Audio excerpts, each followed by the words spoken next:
that we already have attendees. Welcome everyone who is already here to this webinar organized by the ECOP program, the Early Career Ocean Professionals program, and IPOS, the International Platform for Ocean Sustainability. To give a bit of context, the ECOP program is a networking program endorsed by the UN Ocean Decade in 2021, and it aims to empower early career ocean professionals, which is anyone who identifies as being early in their career, empower them with opportunities, with knowledge, and connecting them with each other. We have several national nodes, Belgium node, Greece node. We have task teams that you can find on the website, for example, the Ocean Literacy Task Team, the Training and Mentoring Task Team. I will maybe drop a link in the chat for those who are interested to learn more. And today's webinar is episode 40, presentation of the International Platform for Ocean Sustainability and Ongoing Projects with Lucas and Pablo. Hello, nice to see you all. Hello. And maybe while we wait a bit for others to join the webinar, if you'd like, you can already introduce yourself. We were speaking about your career path as well before. I start? Yeah. Okay, hello everyone. It's very nice to be able to share a little bit more about what IPOS is doing today. So just to present myself, so I'm Pablo Villaamil. I've been in IPOS, so the International Platform for Ocean Sustainability, for a little more than 3 months now. So it's very new for me as well. And before that, I was more in the diplomatic field. So I've worked in embassies on environmental issues, political issues. And in the last 2.5 years, I've been supporting the government of Costa Rica in the preparation of the 3rd UN Ocean Conference that happened in Nice last year. So mainly my career path was more focused on diplomacy and environmental governance. And now I decided, after more than 5-6 years, I would say, in this field, to join to go more in the civil society field and see if I can contribute there as well. So very nice for you to join us, and I'll give the floor to Lucas to present himself. Thank you very much. So my name is Lucas. I'm a project manager at the Ocean Sustainability Foundation, which is hosting the IPOS project. I've been working in this foundation for a bit more than 3 years. So really since the launch of this foundation and the work on designing the platform. Before that, I was much more working in NGOs, environmental NGOs, but also human rights NGOs. My academic background is in international relations. And yeah, I decided to focus my career on environmental and humanitarian rights. Very keen to work on this interface between environmental and human rights.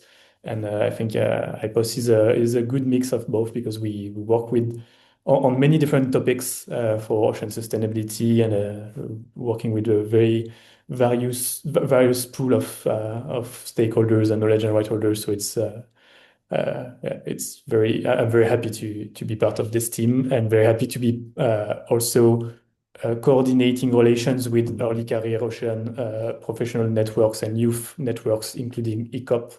I've been working with some of the networks in the design phase of IPOS, and very happy to continue this in the ramp-up phase, the testing phase of IPOS for the coming years.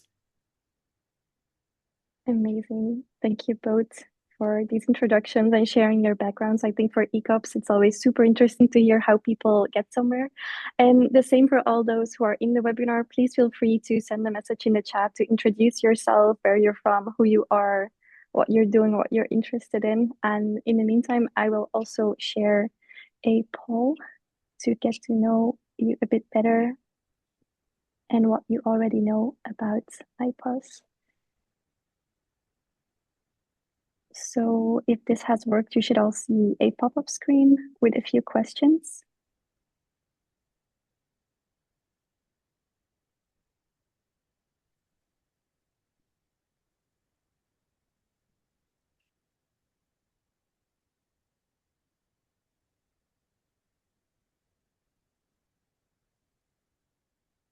And can someone maybe try to send a message in the chat just to make sure the chat is working and is open?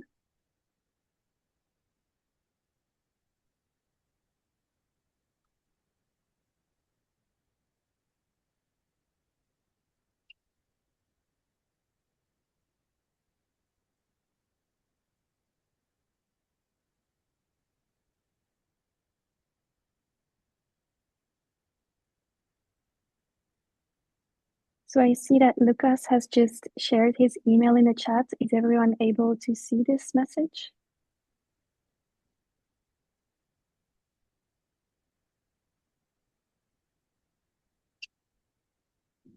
Well, I see it, but I just I see too.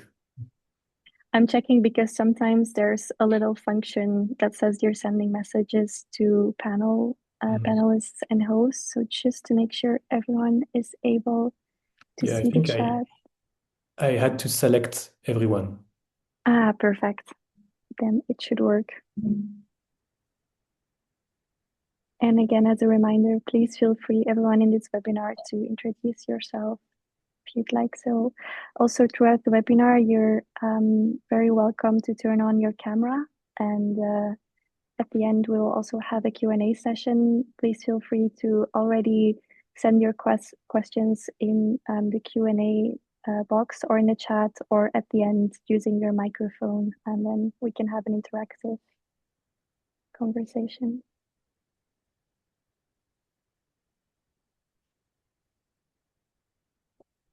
There's still some answers coming in for the poll, so we can wait a bit longer.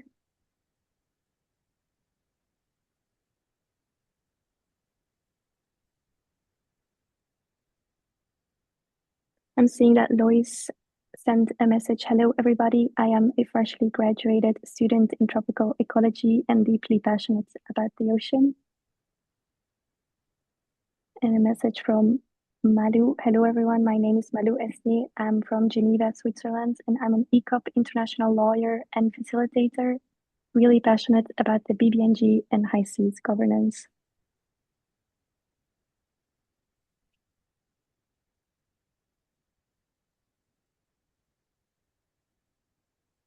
We're actually in the process of conducting a project on the high seas and on the BBNJ agreement. So I think Malu will be quite interested in this. We'll not present the project here. It's a short project of 3 months, which is intended to support Costa Rica in identifying the legislative gaps in the implementation of the agreement in its legislation. And it should be out in a few weeks, so stay tuned on the IPOS website, and it's going to be one of the first initiatives to look into this. Yep. That sounds super interesting. I think I will end the poll here and share the results, and then leave it to you, Lucas and Pablo. Okay, so there's a majority of people here who have limited, I would say, knowledge about IPOS. So it's good. I hope that by the end of the meeting, you will have a better understanding about what we do. Quite interesting to see also the profiles of the attendees, policymakers and civil society. It's interesting that we don't have any researcher, but basically IPOS is about bridging research, policy, decision makers, and civil society organizations. So very happy to see that we have diverse profiles here that definitely have something to do with what we will do and what we will present. I don't know if you want to react to. Yeah, just maybe on the third question, I see that no one is not interested in participating in a science policy interface, and that the majority of you have or are interested in this. So this is the whole point of the webinar, is to present what we do, why the science policy interface is important as well, and how the services work within IPOS. Just so we can bridge the gap between what the science says and what the implementation of the states do. And looking at the fourth questions, which types of opportunities interest you the most? It's pretty balanced, so that's very good. And I think at IPOS we can bring all those four things. Either participation in the projects, in the governance, and Lucas will talk a little bit more about it in a minute. But also international networking. We're trying to participate and to attend global events. We were in the last conference in Glasgow, the Ocean Sciences meeting. And we're going to participate in Change now in Paris, then in Our Ocean in Kenya. So please, when we'll try to attend all those meetings, so we'll be happy to see you there for those of you who attend as well. Thank you. And I see that we have in the chat marine ecologists, so we also have scientists in the room. Yeah.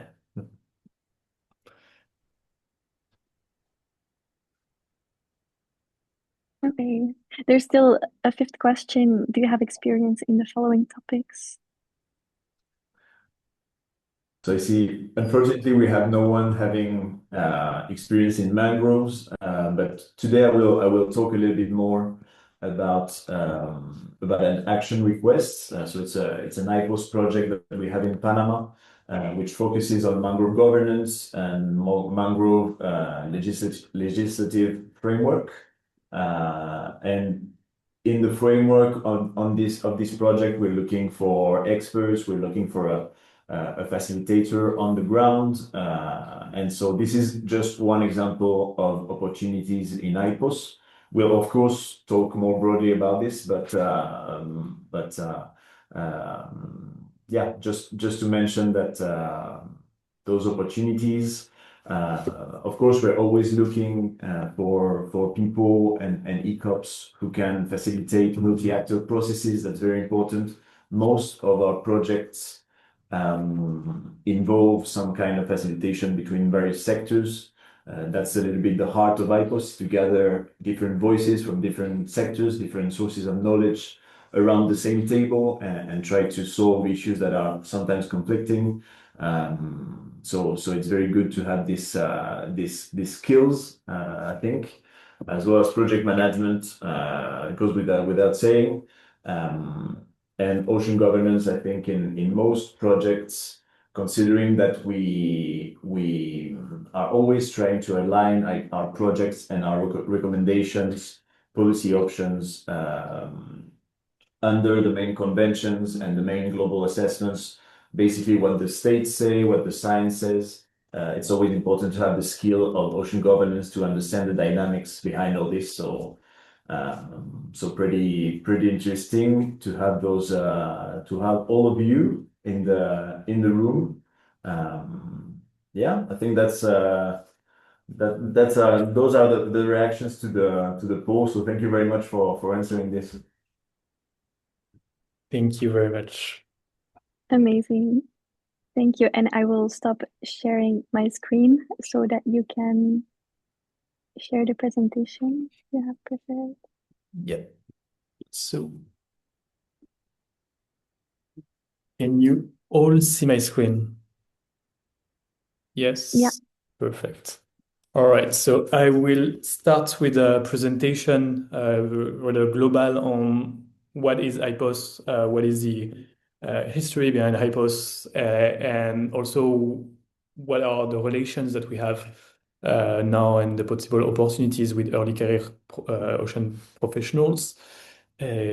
Starting with a bit of the narrative behind the creation of IPOS, really with this objective of accelerating action for achieving global ocean targets. Basically, the reason for an IPOS is really this realization that we states have agreed to a lot of international commitments, but when we look at the actual implementation of those commitments in the ground nationally, we see that there's that there's a big gap there, as you can see on the right side of the screen, for the SDG 14.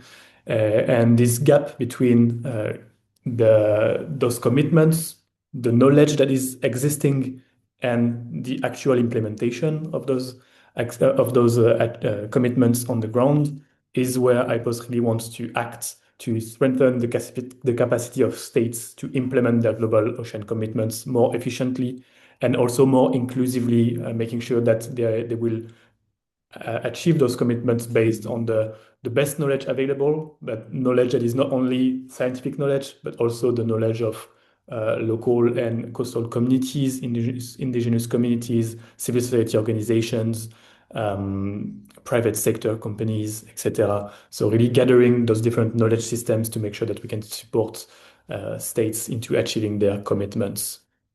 A bit of context on the history of building IPOS.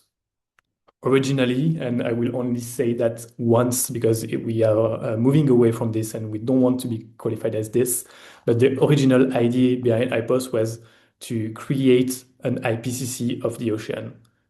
Now that I've said it once, I will not repeat it because we've moved away, as I will mention it now.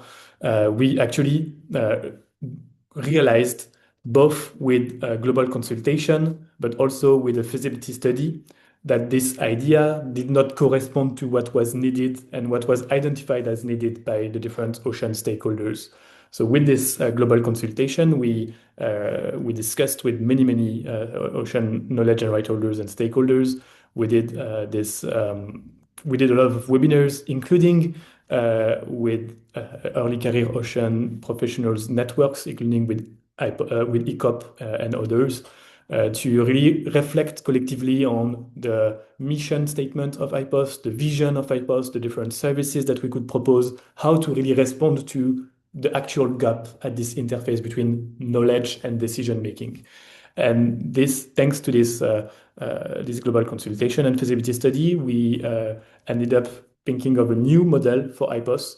That is what we will present to you now, a global platform for ocean action, translating knowledge and assessment into implementable options for states to accelerate global ocean targets implementation. And in a way that is not, we will not do reports on topics that we will decide, but we really want to respond to the needs of actors on the ground, so the needs of states and groups of states, but also needs of ocean knowledge holders and right holders.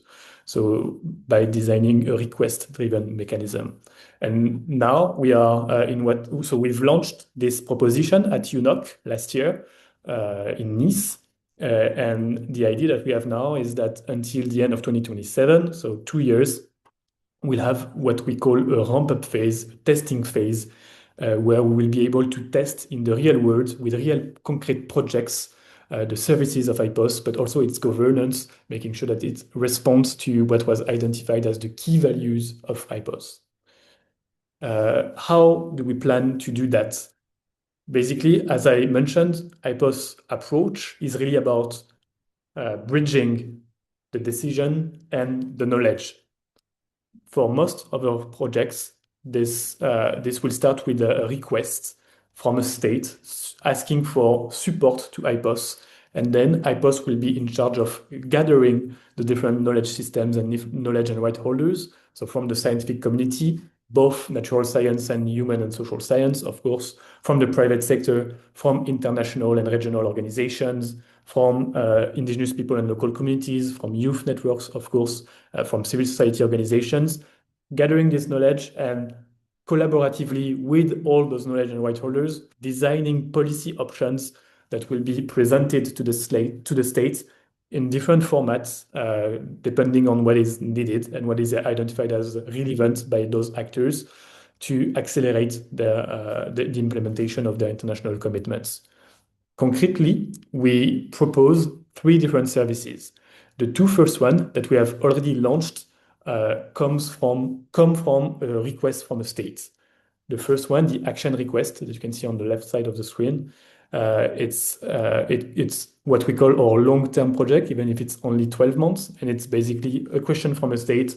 Then IPOS is in charge of gathering all the knowledge and right holders of the relevant knowledge and right holders nationally and internationally with the different sectors that I've mentioned in what we call a hybrid working group to design collectively those policy options for the states. The second service that you can see at the center of the screen, the rapid response, it's a service that's it's only 3 months long. Same thing, it comes from a state request at the origin.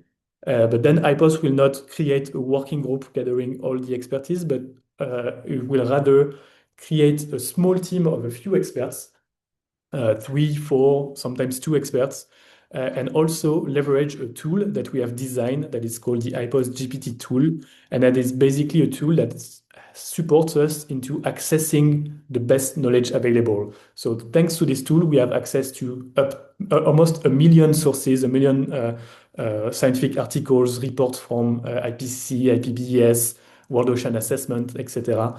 But also big reports for NGOs and some other sources that have been peer-reviewed by an ethics committee. And we continue to work on this tool to making sure that it's not a black box such as ChatGPT, for instance, and we don't know where the information comes from, but making sure that we can gather information from those articles and make sure that we can relate the information that we will provide to the actual knowledge. And if you have any question on this, very happy to come back to that. And the third service, it's a bit different. It's so the Ocean Catalyst on the right side of the screen. We have not launched it yet. We are currently developing it. And the idea of the Ocean Catalyst is a bit to balance the 2 first services, is to offer an opportunity to non-state actors, so from all the other sectors, academia, IPLCs, civil society, youth programs as well, to use IPOS as a way as a tool, a mechanism to push for their priority in front of the state and to facilitate the transdisciplinary dialogue to accelerate action on one specific topic. And we will design that, and we hope to launch the first Ocean Catalyst project in early 2027. Just to give you a bit of an information, we have launched 2 action requests, one a few months ago in January in South Africa, with the objective of supporting the state of South Africa in enabling a whole of society approach for their marine spatial planning and biodiversity actions. And we can come back to that if you want. Pablo will talk to you in a few minutes about the Panama action requests regarding mangrove conservation and regulatory harmonization in Panama regarding the conservation and sustainable use of mangroves. And as Pablo also mentioned quickly before, we have launched 1 rapid response that will be completed in a few weeks in Costa Rica regarding the supporting the Costa Rican state in preparing for the effective implementation of the BBNG treaty in their national legal framework. To give you a bit of an overview about how we work, especially on action requests, but also rapid responses in a way. We start with the request, then we have a selection process working with the knowledge committee. So I will mention that in a few minutes, but it's not only the IPOS team that decides which request we will select. We have a governance that has been established and that we are testing now. And then once the project is selected, we have a phase of scoping with the requesting authority. Then we mobilize experts on these questions. We organize some workshops, collective discussions to end up with drafting and validation of the different outputs and then dissemination, of course. Something that is very key for us, what you can see at the bottom of the screen, is that we aim to maintain a high degree of transparency at every step of this process. integrity and validation by independent organizations and independent organs within the IPOS governance, and also with peer reviews for every project that we will have during the ramp-up phase and beyond. And also the fact that something that is very important for us is that every outputs that IPOS will produce will be shareable and accessible largely internationally, not only in the sense that we want to share to make it available on our website, but also in the format that we will create, making sure that everyone can understand and can have access and be able to take what is produced and to try to reflect based on this. Quick words about our governance. As I mentioned earlier, we are in this ramp-up phase, so we are not only testing the projects, but also the potential governance of IPOS. So this is what we aim towards, having at the core of IPOS a core team. So basically the OSF for now, but what we would like to design in the coming 2 years is also to have regional nodes in different regions of the world to decentralize the IPOS governance and making sure that we can have supporters in different continents to facilitate interactions with local stakeholders, local states, local knowledge and right holders. Then we also have a knowledge committee. So for now, we have an acting version of this knowledge committee. And I see in the chat that some of you are, in the list of participants, that some of you are familiar with it because I will come back to that in a few minutes, but I've recognized some of the names. We have one of our co-chairs actually of the knowledge committee in the room. Shenghui is connecting, Shenghui Li. So this knowledge committee, to simplify it, it's similar to what could be a scientific committee in many organizations, but with this specificity that we did not only include academic knowledge holders, so like scientists, but also the other sectors that we have identified as knowledge holders in the previous slides. So also representatives of the civil society, representatives of indigenous people and local communities, of the private sector, etc. And this knowledge committee really helps us select the requests, select the experts for our different projects, and also validating the outputs that IPOS will produce. Then we have also a steering committee, basically, which will make all the big decisions, the strategic decisions for IPOS. And we also want to develop this IPOS ecosystem through strategic partnerships. And actually, the ECOP program is one of our strategic partners. We have signed a MOU with the ECOP program at UNOC last year, and very happy to collaborate with the ECOP and to have your support to mobilize some experts and early career professionals for different activities. Something that I guess will be interesting to you today, 2 slides on the role of youth and ECOPs in IPOS. So first, just to give you a bit of an overview about how important ECOPs and youth were and have been in the design of IPOS. And it started really at the very beginning of IPOS with initial discussions with some networks such as ECOP, the Global Youth Biodiversity Network, the Western Indian Ocean Early Career Scientists Network, the Youth for Ocean Network, the Pacific Youth Committee, etc., to really identify the needs and expectations from ECOPs and youth regarding an organization such as IPOS. And it's really here that we define a clear strategy for IPOS working with youth and early career scientists and early career practitioners and professionals.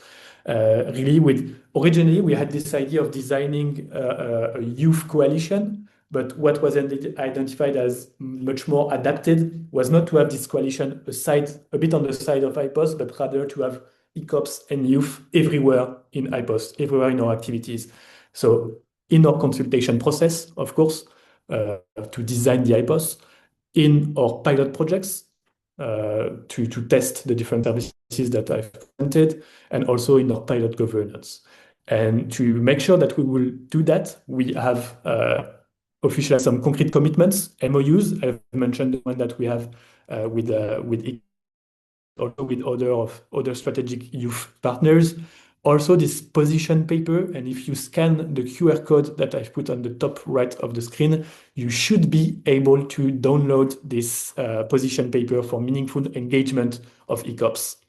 And also, this was officially presented at UNOC, our commitment to work closely with the youth and early career professionals and practitioners. And my last slide for you before giving the floor to Pablo is on how we are currently working with ECOPs as part of this ramp-up phase. Concretely, still the same motto, the same commitments involving ECOPs and youth everywhere in the projects. So we, especially with facilitating the participation of ECOPs in our different projects. For instance, in South Africa, we have 28% of the hybrid working group members that are ECOPs. In the rapid response that we've done in Costa Rica, it was also half of the thematic experts involving actively ECOPs in the governance. So in the knowledge committee, we have half of the members of the knowledge committee that are either affiliated to an ECOP network or considered as ECOP. And we are also discussing currently within our interim steering committee to offer a rolling seat to ECOP networks in the interim steering committee. So this is under discussion. I cannot commit to that, but hopefully we will be able to do that soon.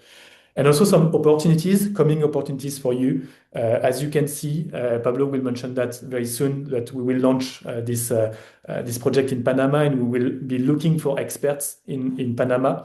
I will let Pablo talk about this. We will also be looking for thematic experts in our different rapid responses, and the next one will open in May. And some of you may be familiar with it, but we are also increasing the number of members within the acting knowledge committee. We just ended a first call for new members, and the next one will be opened in September, but we can come back to that. Thank you for listening to me. I will give the floor to Pablo, but I think maybe before we have a few additional questions for you. Yeah, we have a quick poll to launch indeed. Okay.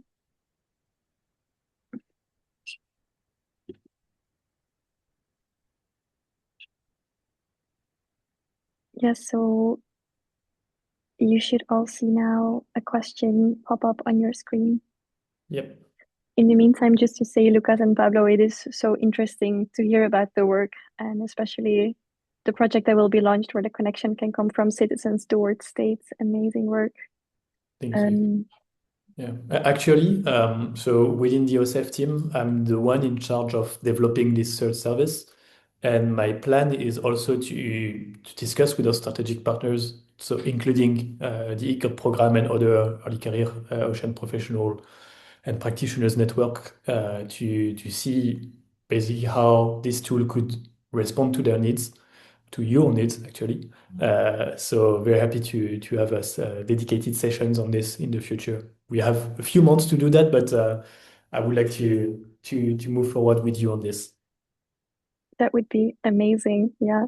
And also wondering, because you were saying there will be upcoming opportunities for ECOPs to engage, do you perhaps have a newsletter that people can subscribe to be up to date of opportunities? Yes. Or LinkedIn page? We have a newsletter. It's not the best option, to be fair, because we are not very we're not very good on publishing our newsletters, but on LinkedIn accounts of IPOS, you have all the opportunities. And one thing that we have committed to is also to share opportunities directly via emails to the different representatives of the strategic partners, including the ECOPs program. So we've shared those opportunities with Evgenia for the ECOP program, for other youth networks with IMECAN, with the Western Indian Ocean Early Career Scientific Network, with the Global Youth Biodiversity Network as well. So yes. Okay, that's amazing. So they will probably also see it pass by on the ECOP LinkedIn program, and maybe even the ECOP program newsletter, where we always have a section for opportunity. And we also try to make it available for the regional coordinators. That's amazing. And also, maybe if I can add that, well, considering that IPOS is still in its ramp-up phase and we're building everything, basically, We're improving also the communication side, and one of our objectives is to recruit in the short term a communication officer. So maybe in the next month we'll improve this, and hopefully all the call for experts and all the opportunities will be more visible to ECOPs. So stay tuned. Again, it's coming.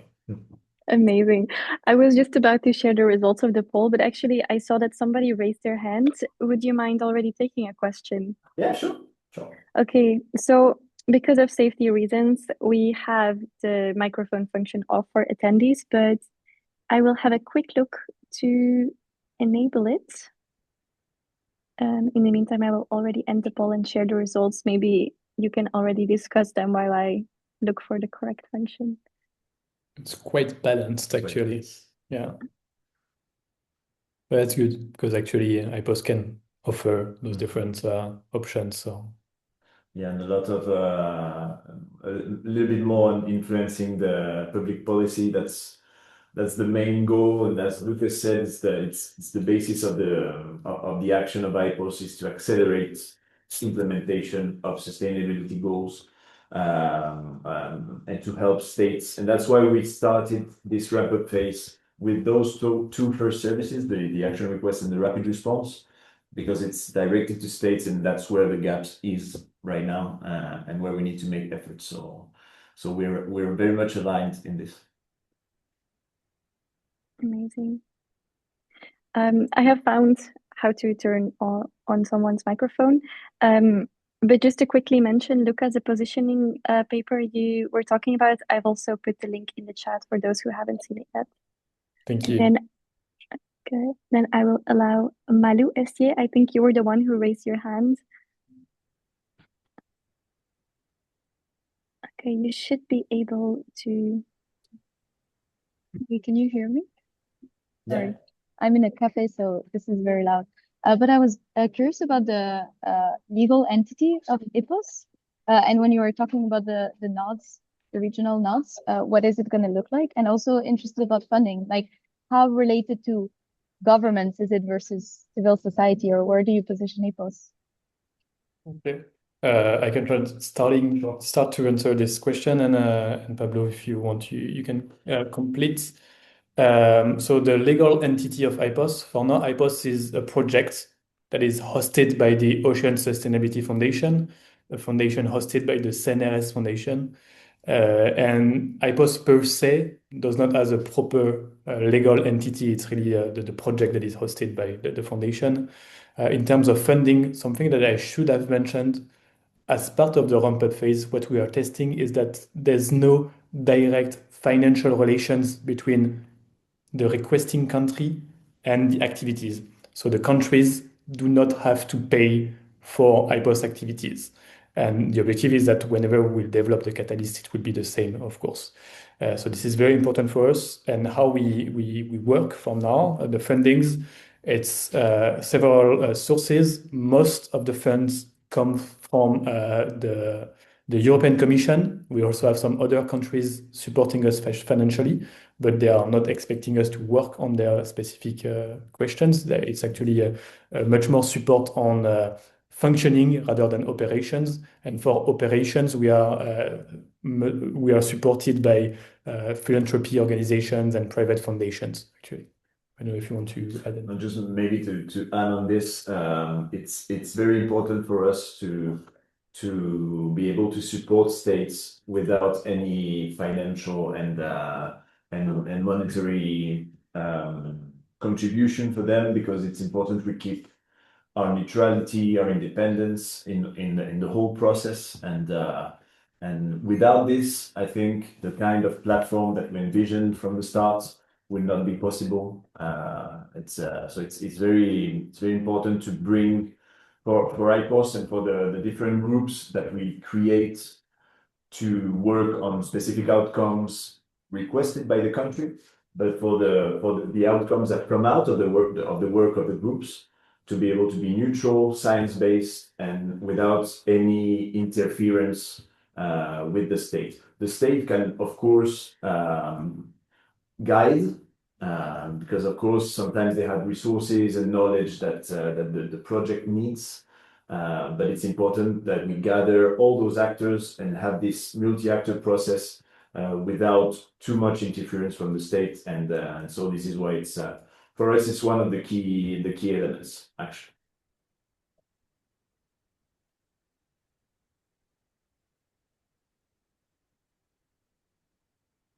Should we follow up with the rest of the slides? Yeah, I think that would be good. And then any other questions? I think I can share. We can do. There don't seem to be any new questions in the chat, but I will keep an eye out and let you know after the presentation. Let me just find my slides. Okay, have it. I see that Malushi said in the chat, that's a really interesting model. Thanks a lot for your response. Thank you. Okay, so can you all see my screen? Perfect. So I'll try to be short, just to leave room for questions. As I said in the chat, if you feel more comfortable talking in French or in Spanish, we speak the languages. We unfortunately don't speak all the languages, so we'll manage. Again, very happy to be able to present the platform, one of the services of IPOS that we are about to launch, and opportunities. Lucas and I are ECOPs, so it's very important for us, dear to our hearts, to be able to share this with you and to defend the cause a little bit. So again, very happy to be able to share. So just for your understanding, this is one of the projects. Many more will come. Action requests and rapid responses. So if you don't recognize yourself in what I'm about to share, I would say it's okay, because other projects will come, and so the whole idea is for us to present you the process and the kind of opportunities that you could be interested in the future, because it's going to be similar. It's always going to be creation of hybrid working groups, hiring local facilitators in the country, because one of the main elements of IPOS is for us to adapt ourselves to the country and to be really context tailored, as we call it, and to really provide the best outcomes considering the country we're working in. So that's quite important. And us in the IPOS team, sometimes we don't know the whole context and the whole dynamics between the actors. So just for this to be a little bit clearer. So this project we're about to launch, so it's an action request. It's going to last 1 year. It's going to be launched next month in April in Panama. So it's called Strengthening Coastal Resilience, Regulatory Harmonization for the Conservation of Sustainable Use of Mangroves in Panama. It was a request from the Ministry of Environment of Panama, and particularly the direction of climate change and the direction for coasts and seas.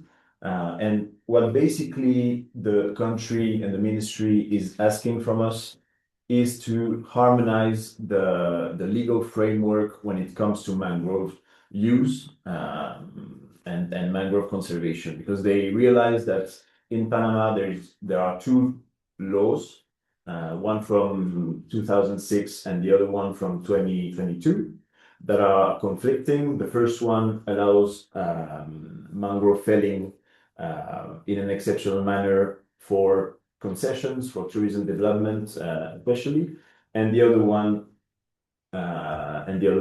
is a whole new framework, more focused on the conservation of marine and coastal ecosystem, including mangroves. And so those two laws enter into conflict, and they've been trying to harmonize the legal framework for a few years now. So that's where the IPOS comes in. More than this first outcome that they're requesting, They also want IPOS to work on a set of technical, ecological, and economic criteria for mangrove use, conservation, and restoration. This includes information on incentive mechanisms, new incentive mechanisms that exist, such as the carbon project, ecosystem service compensation. Maybe some of you are familiar with those concepts of blue finance, which are quite innovative, quite interesting, and that we will try to implement or help the states implement in Panama. The third outcome that is requested is a roadmap for stakeholder engagement and capacity building. And finally, more of a cross-cutting outcome.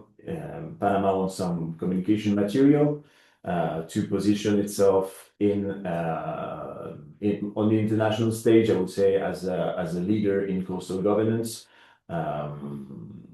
So this is the framework in which IPOS is going to work, and all the people, all the experts that we're going to hire to form this hybrid working group. I will come back to this later, but this is the framework. Now, maybe I'll skip this part just to leave a little bit more time for questions. But basically, some key trends in the legal context of mangroves when it comes to Panama. It's complex, it's fragmented. There are a lot of gaps between legislation and implementation, and institutional complexity, sometimes overlapping responsibilities, and a limited participation of IPLC. On the bright side, we have a strong legal recognition of the ecological importance of mangroves in local legislation, national legislation, the constitution, and in many policy papers and strategies that have come out in the last few years. And also we see from an international perspective, I would say that there is an emerging efforts from the current government toward more integrated governance when it comes to mangroves, wetlands. So that's a very good sign. Now, just maybe to echo what Lucas was saying about the big conventions that are out there when it comes to ocean governance, sustainability, and climate change in general. We're always trying to ground our work in what those conventions are saying. So we're going to look at the global, at the regional, and at the local level. What are the targets, and try to, for the project, to articulate all of this. And so we can touch a few themes. For example, in mangroves, it concerns ocean, but also conservation, biodiversity, stakeholder inclusion. So we're trying to map a little bit all of this, just to provide the best outcomes based on to help the country really achieve its goals at a local, regional, and global level. Same thing for the ocean-related global assessments. So we usually, in the projects at IPOS, we look at the APCC, the APBS, and the WA, the World Ocean Assessment, just to understand why this is important. And it's also very good to the country.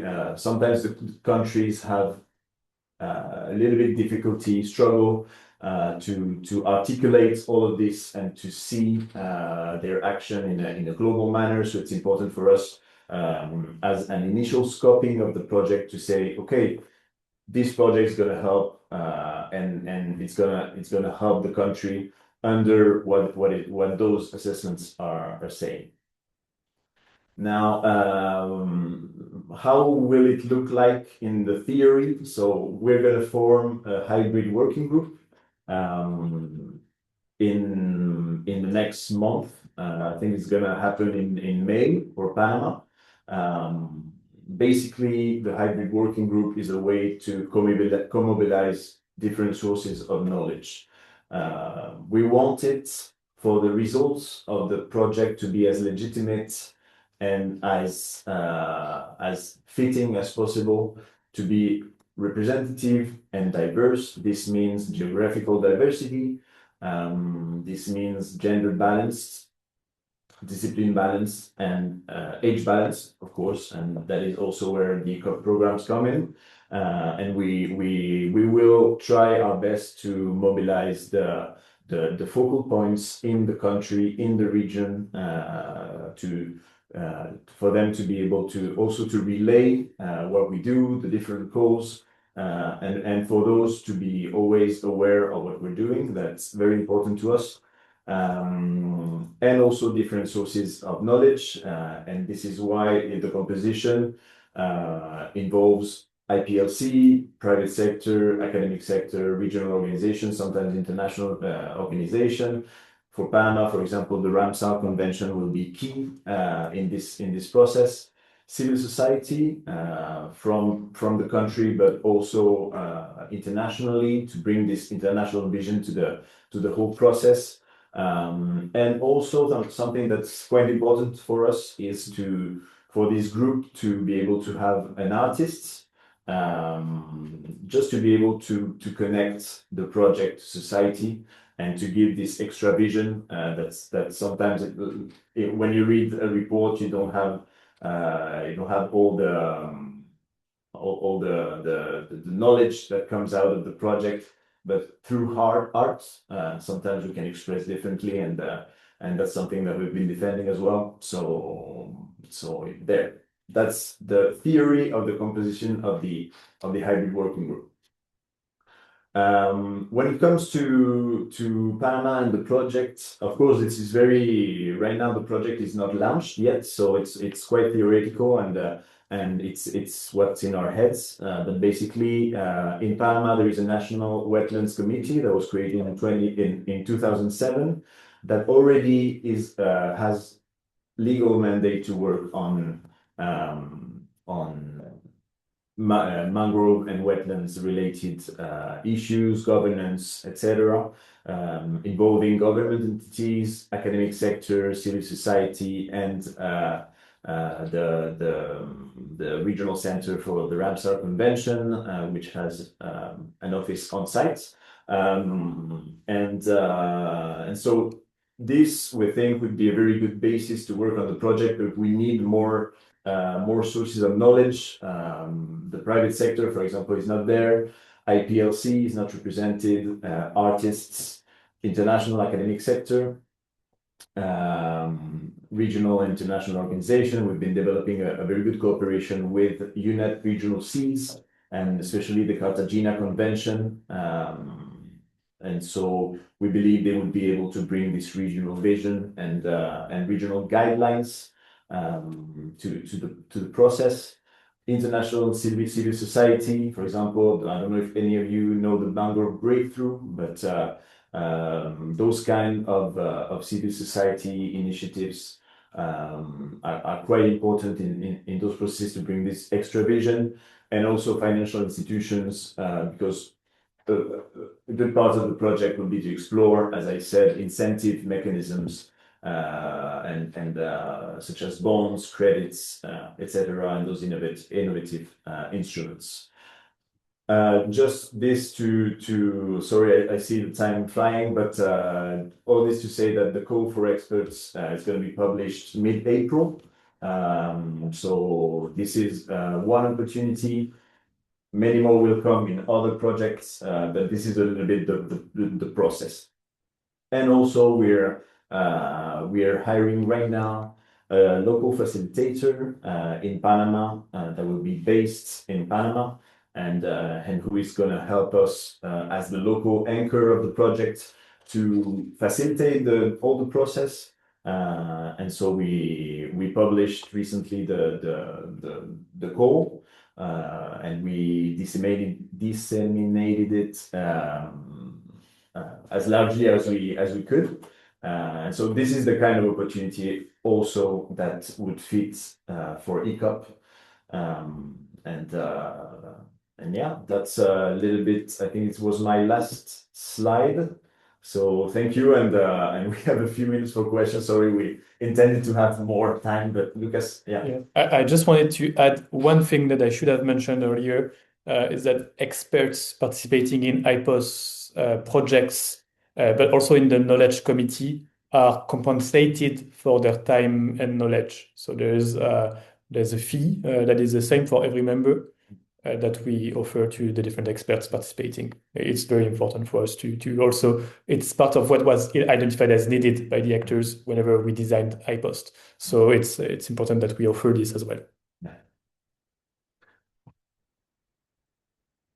I think if you well, there is a QR code there that leads to, I think, our website. Yeah.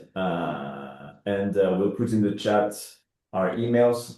So don't hesitate to contact us if you have any further question after the webinar.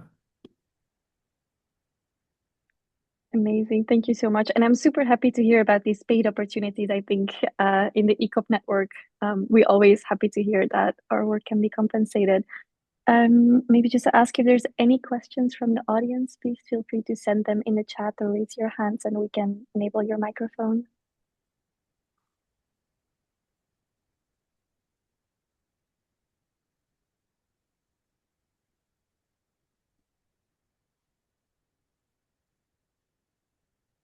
So there's a question from Lois. Hello, I'm currently in a library, so I cannot ask this question out loud. I understand you work as an accelerator or consultancy of some sort for Panama to achieve their environmental targets, and I like the framework you will put in place for this.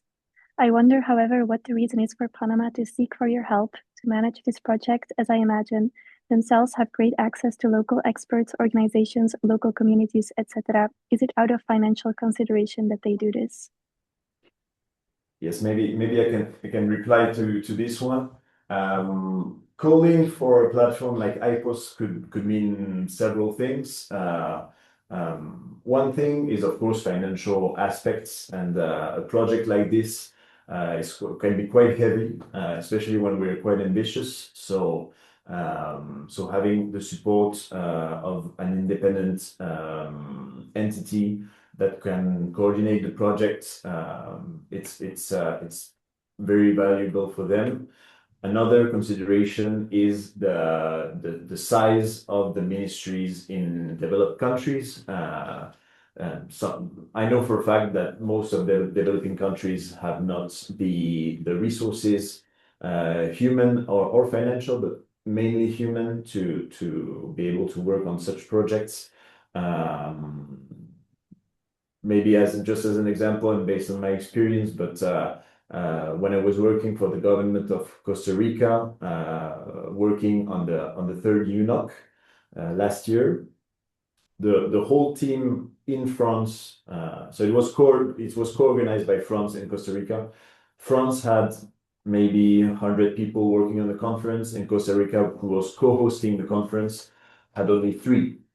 So you can see that the balance is not there, and it's actually one of the purpose of IPOS is to help in priority developing countries in achieving their sustainability targets.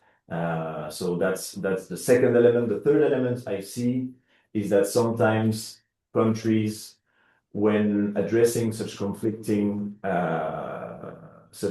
or potentially conflicting issues such as mangrove use, land use, etc., having the expertise coming from an independent and external platform can be very valuable for them.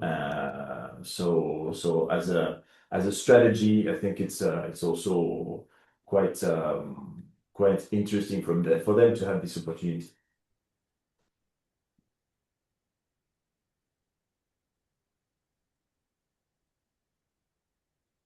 I see a message from Lois. Thank you for your answer. That makes a lot of sense. Good luck with the project. Thank you, Lois. Thank you.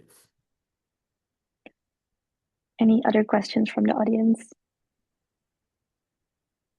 Maybe I have one in the meantime. Do you guys have a list of emails that you reach out to for these opportunities? Would it be interesting to have, for example, the emails of the people who are now in this webinar?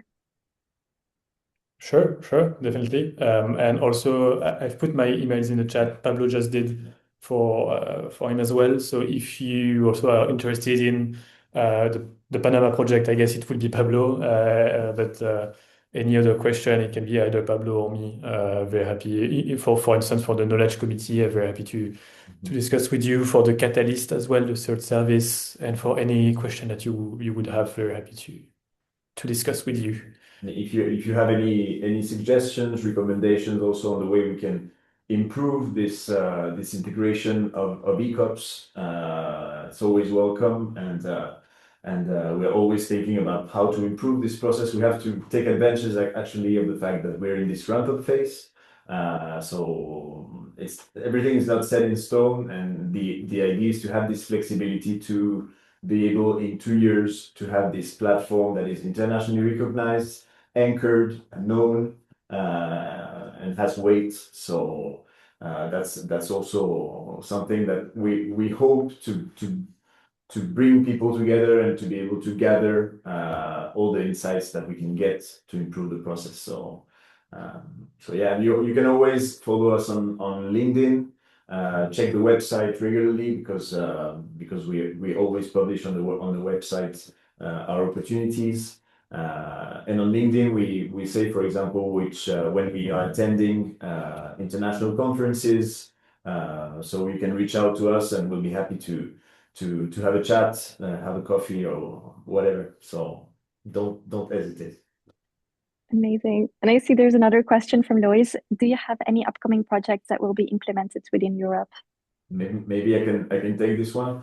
Right now, we're in the process of looking for a country, and actually an European country, to develop an action request with.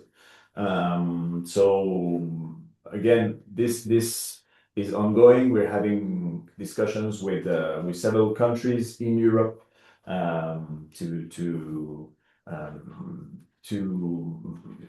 understand a little bit more their needs, and especially urgent needs. And so many, I think in the near future, we're gonna launch the third action request. So the first one was South Africa, second one Panama, and very soon with a European country or several European countries, because also one of the goals of IPOS is to work on regional issues that can involve several countries. For now, we have only projects with one country every time, but I think many issues are cross-cutting and don't respect any frontiers. So it's good for us to be able to help several countries at once. Yeah, and I see another question. If I may just add on this specific topic, if I remember correctly, in the second question of the quiz, like the quick poll at the beginning, I saw that there was some policy experts or policy related people in the chat. So if you think IPOS is a good project, feel free to discuss that among your ministries or with whoever could solicit IPOS support on an action request or rapid response. We are also very happy to organize meetings with states or governments to present what we do and what we could do to support them. So if you very happy to do that, if that can be also an opportunity for us to enlarge our network and our opportunities, it might be good.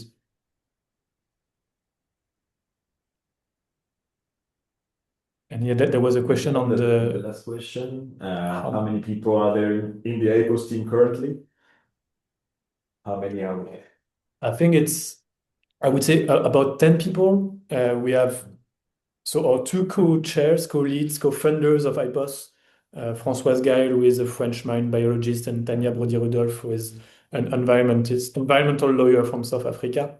Then we are a team of 4 full-time employees, our Secretary General and 3 project managers, Pablo and me, and we have a third colleague. And we have a project manager for the rapid responses, Guillermo, that is based in Spain. And then we have also some interns and a trainee as well. And then we work depending on the different projects, but it's project teams rather than really IPOS team.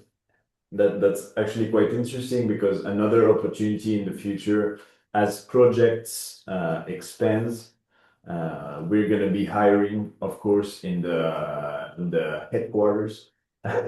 And for example, one project means a project manager, from the IPOS team, a local facilitator on the ground, and the hybrid working group. So that's in each project you have a set of 3 opportunities. And all of the project managers right now are ECOPs. That's something we should have mentioned. But yeah, that's something to have in mind also. And we are based in Paris. We're based in Paris, yes.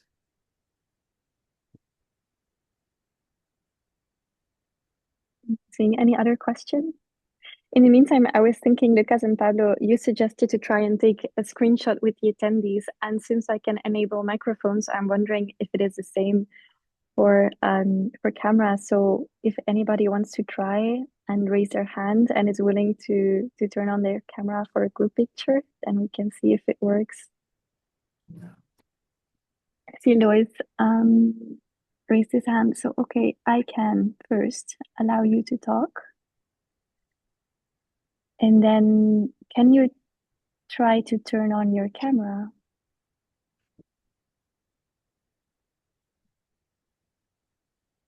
It could be that it is only talking. Sorry, can you try again? Yeah, I don't think it's possible to. Oh, Irene is saying she has her camera on. I will also allow you to talk. Yeah, I guess it's no, we don't see your faces. Yeah, that's a pity. Hear my voice? We can hear you. I can hear you. We Okay. cannot see you. Too bad. It's okay. Yeah, I think it's for safety reasons that it's only the microphone. I see a message from Stephanie. Thank you. Excited for the project in Panama. Thank you, Stephanie. Yes, we've been in contact, and I see now that that Stephanie and Xochitl. I'm sorry if I mispronounced your name, but very happy.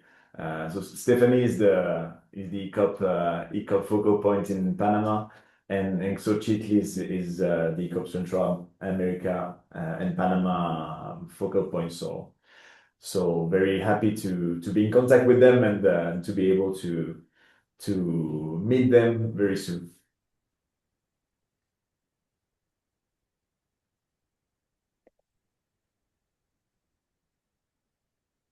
Thank you, Olivia.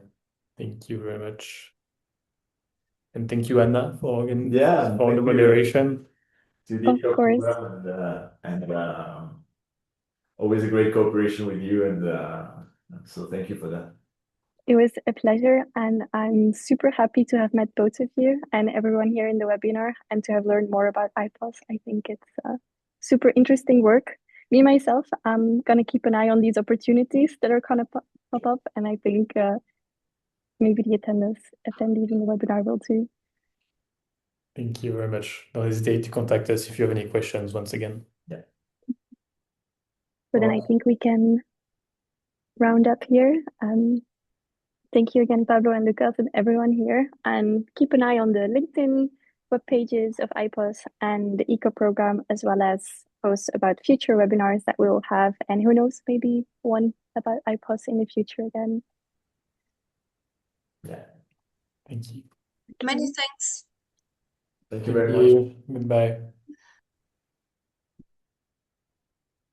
Thank you and bye.